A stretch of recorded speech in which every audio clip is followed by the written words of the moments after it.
हमने बहुत दफ़ा समझाया कि सीटीडी को, एंटी टेररिज्म पूरे सिस्टम को दहशत गर्दों को तलाश करने के ऊपर लगाइए। उन्होंने पीटीआई को दहशत गर्द बनाने पे जोर लगाया। उसका नतीजा आप देख रहे हैं पूरे मुल्क में जो लॉ एंड ऑर्डर की सिचुएशन है। यानी एक डेथ सेल से निकाल के आप लोगों ने रिपोर्ट किया है बंदा, तो एक कांस्टेबल रिहा करवाया। पंजाब की पुलिस एक मुकम्मल सियासी जमात है, वो पुलिस नहीं है, इट्स अ पॉलिटिकल पार्टी।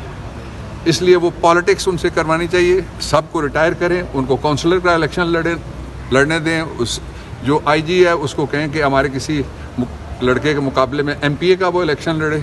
बाकी जितने भी हैं वो सारे चेयरमैन बन जाएं। बल्दियाती इलेक्शन आ रहा है, कोई इस्लामाबाद से लड़ लें, इस्लामाबाद का आईजी वगैरह।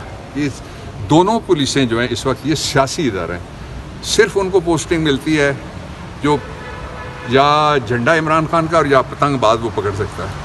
और किस कीमत पे मिलती है ये कीमत उनसे पूछिएगा।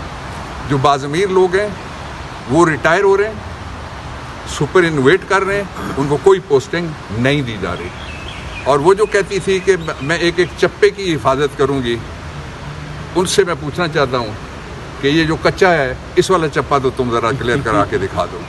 सारी कार्रवाई मुअत्तल करनी चाहिए।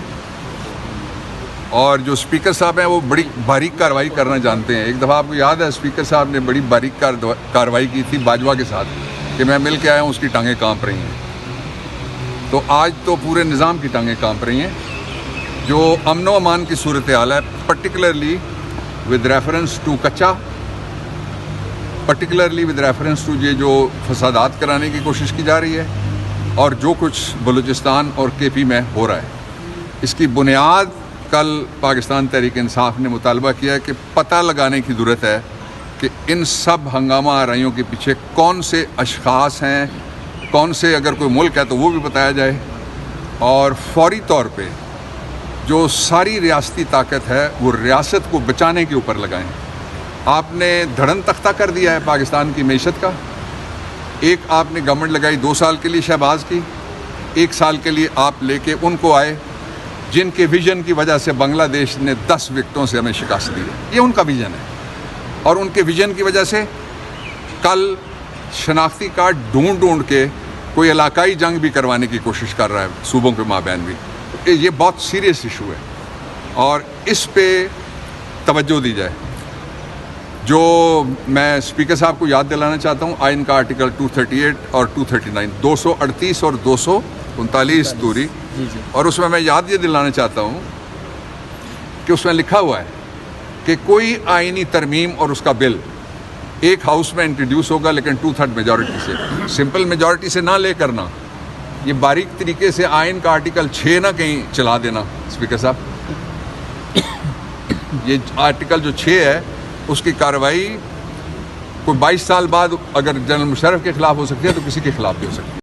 अटॉर्नी जनरल साहब ने कहा है कि अगले 2-3 दिन दे दें जो मिशवानी के भाइयों के मुकदमे में, तो होपफुली वो रिहा हो जाएंगे। इस बात पे जुमे तक के लिए आज कोई बहस नहीं हुई। लेकिन उन्होंने एक शेर पढ़ा था, आप थे वहाँ, तो उसका जो जवाब मैंने दिया था, अपना शेर तो वो खुद आपको सुना सकते हैं कि मैंने उनको जवाब ये दिया, अब ये जिधर जिधर जाता है आपने तलाश करना है, मैंने नहीं बताना, सवाल मत करना मुझसे, कि बड़ा अजीब सा मंजर दिखाई देता है। महल के सामने एक शोर है क़यामत का, अमीर शहर को ऊंचा सुनाई देता है। तो मैंने चीफ जस्टिस साहब का शुक्रिया भी अदा किया कि आज एक हमारा डेटनी जो था रिजवान फैज़ान वो आ गया, 2 प्रोफेसर्स जो हैं वो रह गए। तो फैज़ान में बाबर रिजवान और फैज़ान और बाकी सारा जो हमारे इर्द गिर्द वकीलों का जहान, ये सारे खुश थे। फिर मैंने इस्लामाबाद हाई कोर्ट का शुक्रिया अदा किया, 5 और हमारे डेटनीज जो अगवाकार थे ले गए थे वो भी वापस आ गए। जो सेंट्रल सेक्रेटेरिएट के वर्कर्स, वो हमारी बैकबोन है।